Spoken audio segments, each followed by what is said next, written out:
Good afternoon. It's Wednesday, the 6th of May, and today's lead stories are Ministry of Health to re-strategize its game plan against COVID-19, and also no 10 p.m. to 6 a.m. inter-district travel restrictions, says Ismail Sabri. And a little later, I will be speaking to Philomena Gnanapragasam, who is director of AIBD, on the topic still of media freedom, World Press Freedom Day, as well as COVID-19 coverage by broadcasters. I'm Tamina Kausji, and this is the Midday Update.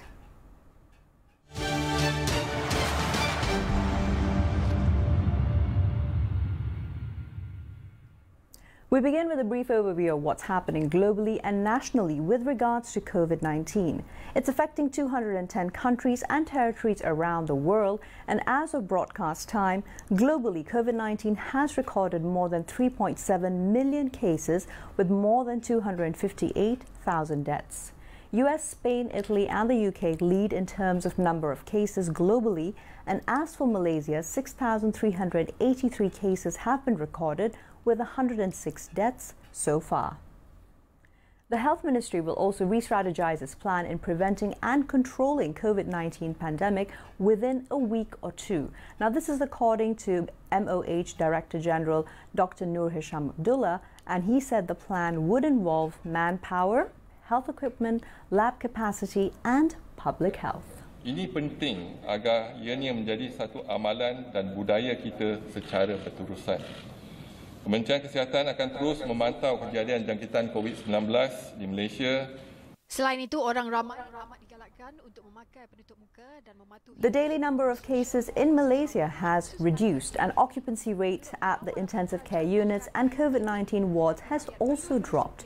But in the meantime, counselling sessions will also be offered to medical frontliners to prepare them if there is a sudden spike in cases.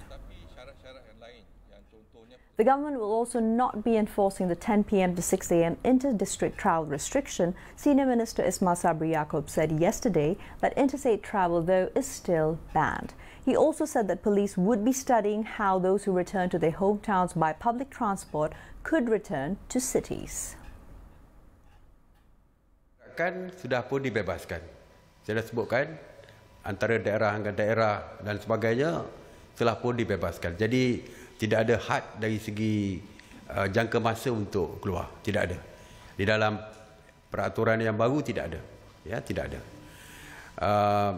Mengenai pulang ke bandar ataupun dari bandar ke kampung nak ambil anak dan sebagainya, kenderaan sendiri sudah pun ditetapkan, tetapi kenderaan awam saya rasa pihak polis sedang membuat kajian secara terperinci berapa jumlah kenderaan awam yang perlu digunakan. Sebab apa? Interstate ataupun pergerakan antara negeri masih tidak dibenarkan. Oleh itu, kenderaan awam seperti bas ekspres dan sebagainya belum ada lagi. Dan sebab itu saya percaya pihak polis akan melihat perkara ini lebih detail, bagaimana nak menyelesaikan isu yang berkaitan dengan mereka yang pulang ke kampung menggunakan kenderaan awam dan ingin balik pada hari 7 hingga 10 hari bulan nanti. Now, those who return to their hometowns or kampungs using private vehicles have been designated from between May the 7th to the 10th to make their journeys. He added the police would be making a more detailed announcement on this soon. Now, the compulsory COVID-19 swab test for foreign workers will start with those employed in the construction sector in Kuala Lumpur and Selangor. This is in a bid to prevent new clusters from emerging. Senior Minister Ismail Sabri Yaakob said that SOCSO will bear the cost for COVID-19 screening for foreign workers who contribute to the organisation. He also added the government issued this latest directive following concerns that a new cluster had emerged among foreign workers, and premises with positive cases will also be sealed off immediately. Untuk peringkat awal ini, walaupun kita kata semua mesti mengadakan ujian untuk COVID positif ini, untuk ujian saringan swab test ini, tapi kita mulakan dengan pekerja-pekerja di tapak binaan dulu. Kita mulakan dengan construction workers dulu. Kita mulakan seperti dinasihat oleh Kementerian Kesihatan, kita mulakan di Kuala Lumpur, wilayah dan juga Selangor dulu. Dan saya untuk makluman, 60% lebih daripada pekerja-pekerja asing ini juga adalah merupakan pencarum kepada perkeso, dan mereka akan ditanggung oleh perkeso dari segi ujian swab test yang akan dilakukan ini. Meanwhile, Federal Territories Minister Tan Sri Anwar Musa has warned entrepreneurs and traders not to sell, quote-unquote, their legitimate trading license from the ministry to third parties, particularly foreign nationals. Now, he urged those who had sold or lent their licenses to foreigners to surrender them or risk being blacklisted. Anwar clarified that business licenses issued by the Kuala Lumpur City Hall or the DBKL are only meant for Malaysians.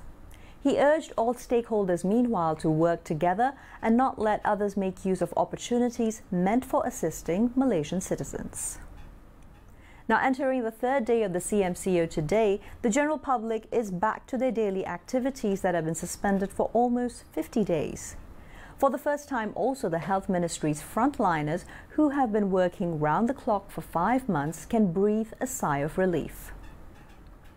They are now able to take a well-deserved break with the declining number of COVID-19 cases, and meanwhile, at some premises such as banks, pawn shops and bakeries, people were seen lining up with face masks on, all while observing physical distancing, patiently waiting for their turns.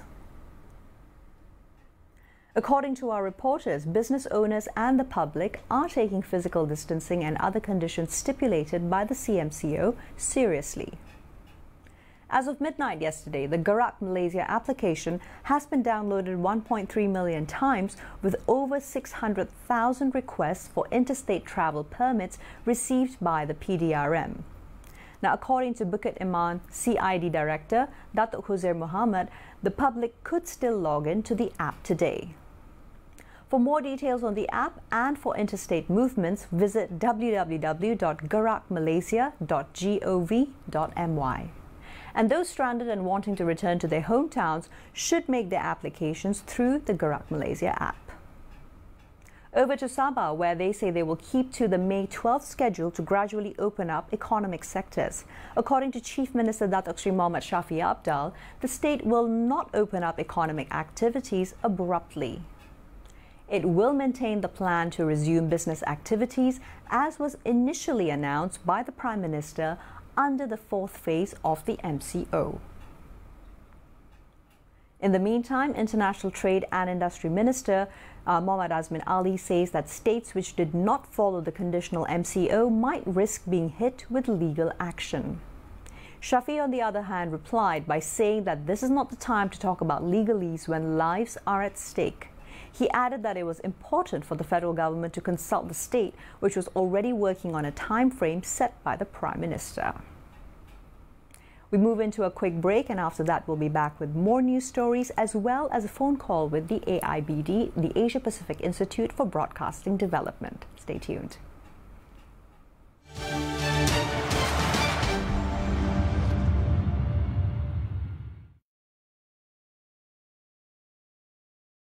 Pakej ransangan ekonomi prihatin rakyat bagi manfaat keluarga. Sebanyak RM500 hingga RM1,600 diperuntukkan menerusi bayaran prihatin nasional. Baki bagi bantuan sara hidup akan diberikan pada bulan Julai 2020. Sebanyak RM25 juta diperuntukkan kepada golongan warga emas dan kanak-kanak yang tinggal di rumah pelindungan, orang kelainan upaya, golongan gelandangan dan orang asal. Penjawat awam, pesara kerajaan dan pemandu e-hailing pula layak menerima RM500. Bagi petugas barisan hadapan, sebanyak RM200 sehingga RM600 akan diberikan. Mengikut skim My Salam, sebanyak RM50 sehari boleh dituntut sebagai bayaran gantian pendapatan maksimum 14 hari oleh pesakit COVID-19 dan kes yang disyaki. Penjimatan sewa bagi projek perumahan rakyat, penangguhan bayaran pinjaman berkala dan penjimatan bil elektrik juga layak menerima kelonggaran selama 6 bulan. Pengguna internet pula akan menerima akses secara percuma bermula 1 April hingga tamat tempoh Perintah Kawalan Pergerakan. Mengikut skim persaraan swasta, pengeluaran tunai mengikut akaun B dibolehkan sehingga RM1,500.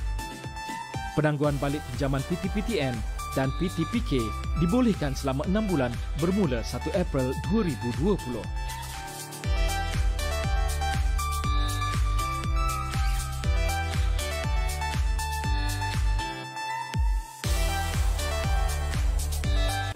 Pandemik COVID-19, isu global yang mengakibatkan ratusan ribu kematian. Saksikan laporan khas proses kepulangan rakyat Malaysia dari luar negara Rabu 6 Mei 7 malam dan ulangannya 8.30 malam hanya di Bernama TV.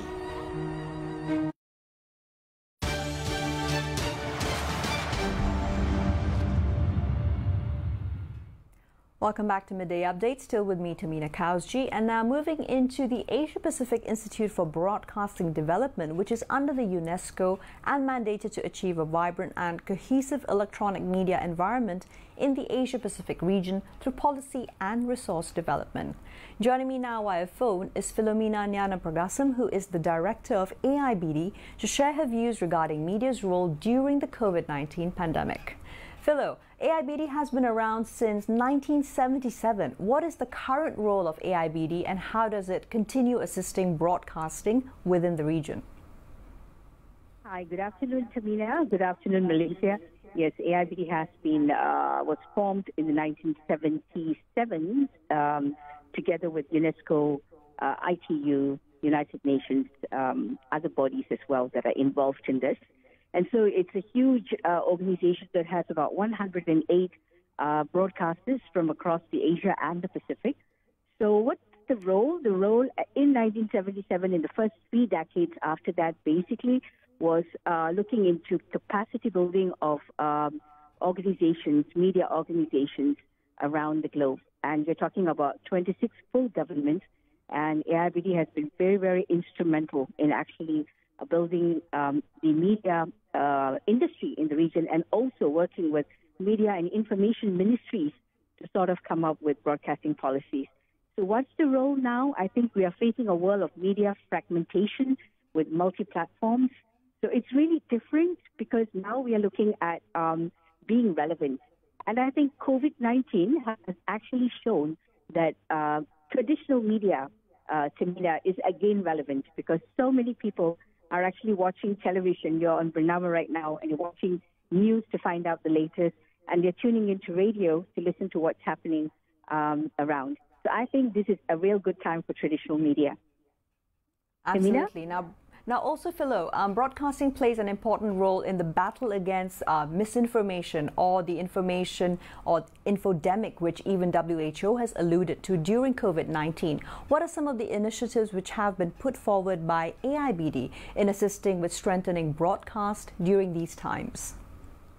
You said it really well, because one of the spin-offs from COVID-19, especially for the media industry, is infodemic. So when you talk about infodemic, so there's an exodus of information during this pandemic. So you're listening to people every day that you got to wash your hands and you have to sanitize and things like that. But that's being said every day. So what media industries need to do is actually look into how we can bring other stuff to our listeners. And you're talking about people who are in a current lockdown in this period of time. So what do people need in a lockdown? You need to look at their mental ability, their mental stability. I think there were quite a lot of people who were really, really going through stress during this period because many people are not lucky enough to stay in big homes. You know, they might just be cramped up in a condominium or small studio apartments or, you know, in a PPR or something like that. So you have to look at people like that. So what's the role of media? So media basically has to make sure that we take people who are staying home safe, and now many of them have gone back to work. But AIBD deals on a global level. So we are trying to educate media people out there that you need to be able to bring relevant information, which is vital. And these are things about how you can stabilize your economic situation, for instance, or how you can continue to play an important part in curbing COVID-19. And Philomena, one of the most important things that AIBD has undertaken, even before this became a pandemic, was to have health journalism in our own AIBD setup. And we sort of brought in all the journalists from the region to educate them on how to handle a health pandemic and the preparedness, disaster preparedness that's needed to be undertaken by every journalist and every media industry. So we worked very closely with WHO in this endeavor, and I think it benefited quite a lot of journalists. And Tamina, if I may say that we've already done different webinars on COVID response. So the first was we had more than 10,000 people viewing us on Facebook and on the webinar platform. So it's really been interesting, and I think this is fantastic because we have played I hope we have played a major role in educating people about COVID-19. And just yesterday, we did a webinar on cybersecurity during COVID, because one of the biggest problems is all of us are home, especially our children. And I think you have a lot of issues from cyber criminals out there who are, really having a gala good time, doing all sorts of things. So they are really putting their brains to work while we stay at home and face cyber security issues. So I love the fact that AIBD has not only focused upon health reporting and preparing all your journalists globally to deal with the pandemic of exactly this nature, but at the same time, naturally, many broadcast personalities are coming together globally and locally to address various issues. And aside from what you mentioned, cybersecurity as well as health education and mental health, what are some other interesting topics in your view from the webinars that AIBD is still producing? Okay, we're looking at risk management now because many organizations don't know how to handle a crisis. So how do you handle this crisis? Do you tell them the correct data, or do you just, many of them are afraid of creating a panic. So this is something, it's two things, your versus panic against giving information. So what do you actually do? So this is where I think crisis management comes into the picture. And when you talk about a pandemic, our own Director General of Health is doing a great job because he's very transparent. He opens himself to questions from journalists. I think that's the way forward, because the first thing that we have to do is actually be transparent, tell the real story, and then tell people what to do. You don't just cause a fear. What you have to do is tell people how they can empower themselves and others to fight COVID. So that's basically the main way that we can handle this situation. So I think that's how AIBD is playing a role, reaching out to all the people and educating them about COVID-19. Tamina? And Philo, finally, before I let you go, your personal message to broadcasters and journalists around the country on continuing to cover COVID-19 ethically and also ensuring broadcasters' role as part of the fourth estate. Fantastic. I like what you just asked me because I think COVID-19 has taught us a very big lesson. A lot of media organizations, news agencies, we're all focusing on economic and political news. I mean, these things take precedence. And of course, it's important because you need to know what's happening in your own country. But I think COVID-19 has taught us that here is a health disaster. And no one in the world was prepared for this. I'm talking about the world because it's not just Malaysia, it's everybody. And no one expected a pandemic of this sort. I think not even the WHO. People were saying the SARS was bigger or MERS-CoV was bigger. And one of the biggest faults or flaws or shortcomings that we all had as media bodies was we did not have enough health journalists. So my plea out there to all media organizations is to really, really look into health journalism and then look into stockpiling. When you have health journalism, you train those journalists how to handle health crisis. They then know what are the issues to look at, psychological issues. They look at different sorts of areas that journalists can cover, safety for journalists.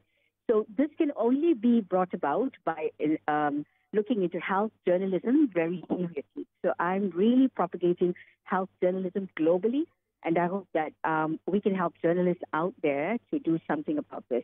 And this comes from media organizations, Bernama, RTM, and we're looking at Astral, all the bodies out there who should really, really look into health journalism. And AIBD is ready to train journalists because we are working with global partners such as the ITU, the United Nations, and then Asian Disaster Preparedness Center. So many people who are willing to come forward and help our journalists so that we become more equipped to handle whatever crisis.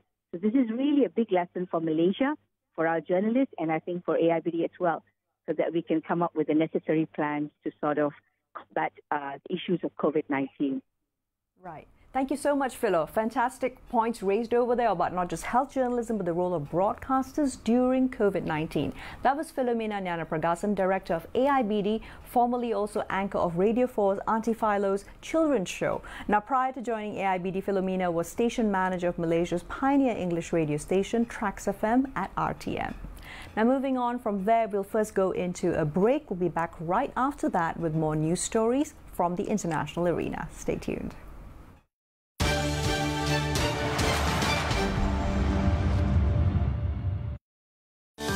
Pakej ransangan ekonomi prihatin perusahaan kecil dan sederhana, tambahan. Subsidi upah selama 3 bulan kepada pekerja tempatan sebanyak RM1,200 bagi pekerja perusahaan mikro dan kecil, RM800 bagi pekerja syarikat sederhana dan RM600 bagi pekerja syarikat besar.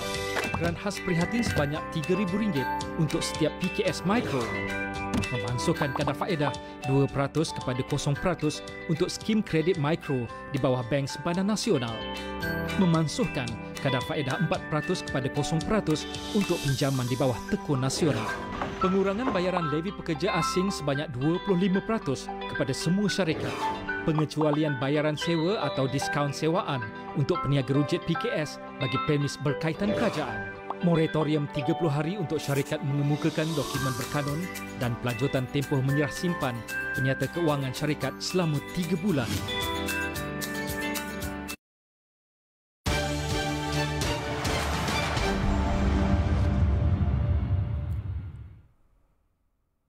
Welcome back to Midday Update, still with me, Philomena Gnanapragasam, and now on to a couple of international news stories.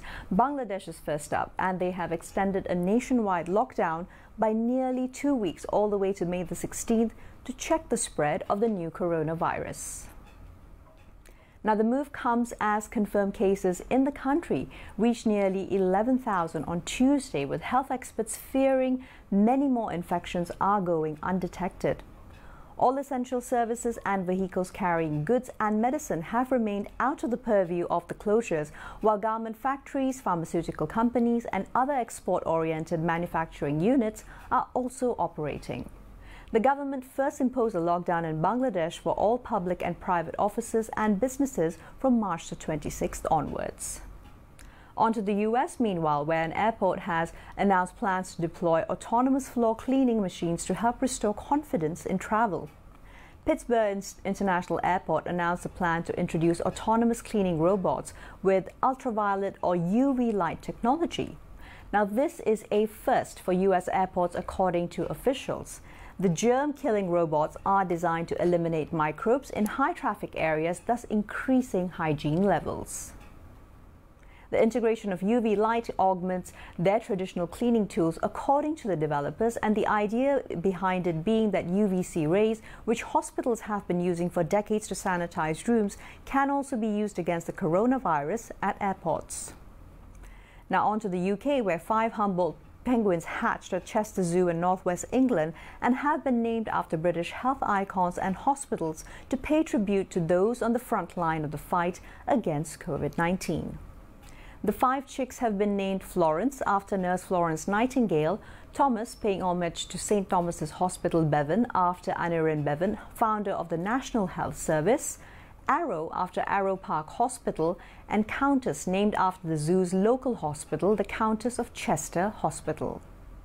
The first chick from the endangered Humboldt species arrived on March the 26th and the last hatched on April the 14th.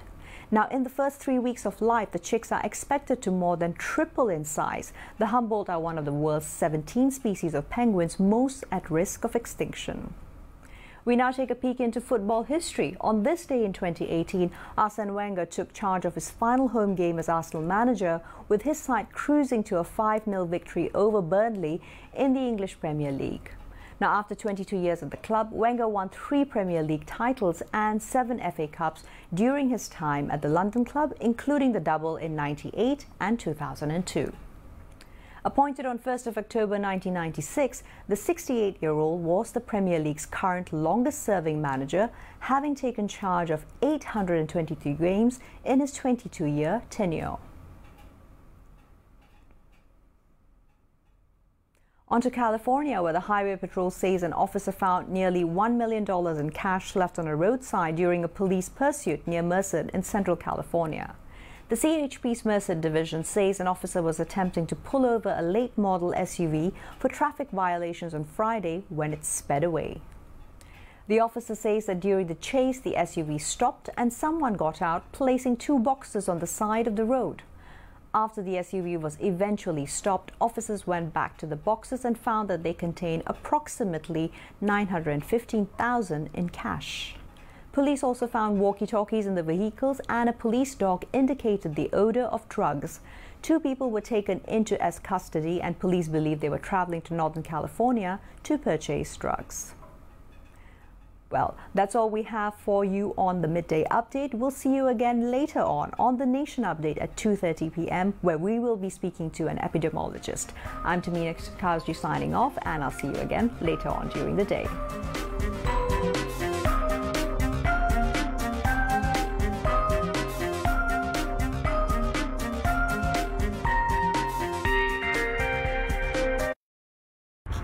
Hadapi wabak ini dengan rasional dan tenang. COVID-19 merebak melalui sentuhan secara langsung atau tidak langsung dengan individu yang positif. Jika anda mengalami demam, batuk-batuk dan sukar bernafas, lakukan saringan segera. Sepanjang perintah kawalan pergerakan, duduk di rumah, jangan keluar.